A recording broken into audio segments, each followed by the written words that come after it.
দেখতে দেখতে তাহলে পুজো এসেই গেল।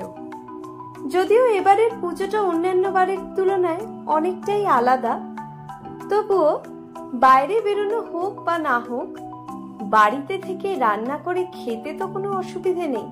তাই পুজোর কটা দিন প্রতিদিন বাড়িতে ভালো মন্দ রান্না করা যেতেই পারে। আমি অপালার রান্নাঘরে আপনাদের সকলকে স্বাগত জানাই।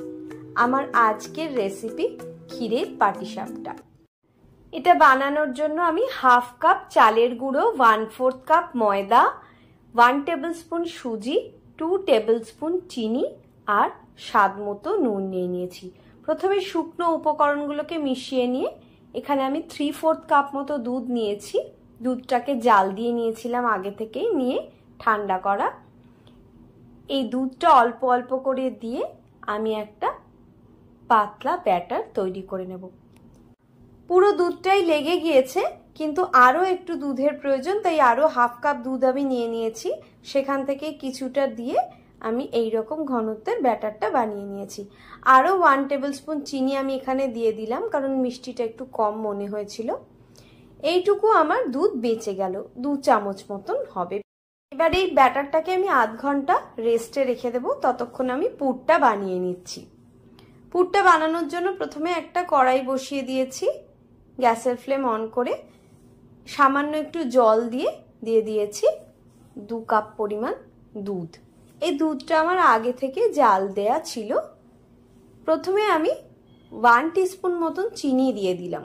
এই চিনিটা দেওয়ার ফলে দুধটা জাল দেওয়ার সময় দুধটা উতলে পড়বে না। গ্যাসের ফ্লেমকে লো টু মিডিয়ামে রেখে দুধটা ধীরে ধীরে জাল দিয়ে নিচ্ছি।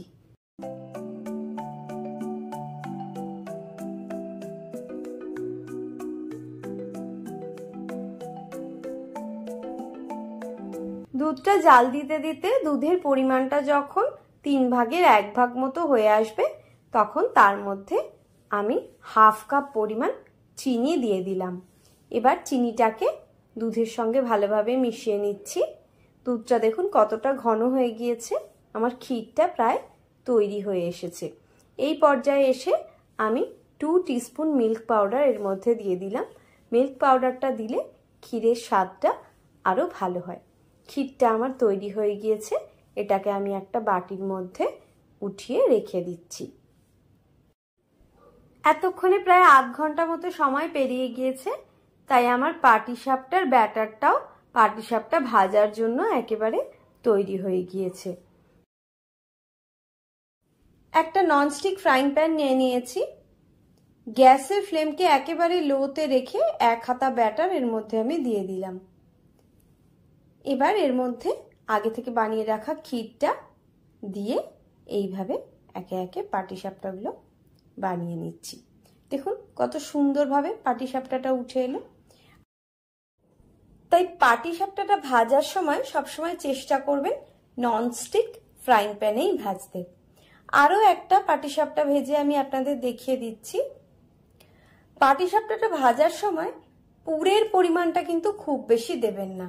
পুরটা অতিরিক্ত হয়ে গেলে পাটিসাপটাটাকে ফোল্ড করতে কিন্তু খুব অসুবিধে হয়। একইভাবে সবকটা পাটিসাপটা আমি ভেজে নিয়েছি। ভিডিওটা সম্পূর্ণ দেখার জন্য অসংখ্য ধন্যবাদ। আমার রেসিপিটা যদি আপনাদের ভালো লাগে তাহলে ভিডিওটাতে একটা লাইক দিয়ে চ্যানেলটা সাবস্ক্রাইব করার অনুরোধ রইল। সবাই ভালো থাকবেন, সুস্থ থাকবেন, পুজো ভালোভাবে কাটান। আজ এই পর্যন্তই। পরের দিন আবার একটা নতুন রেসিপি নিয়ে আমি চলে আসবো।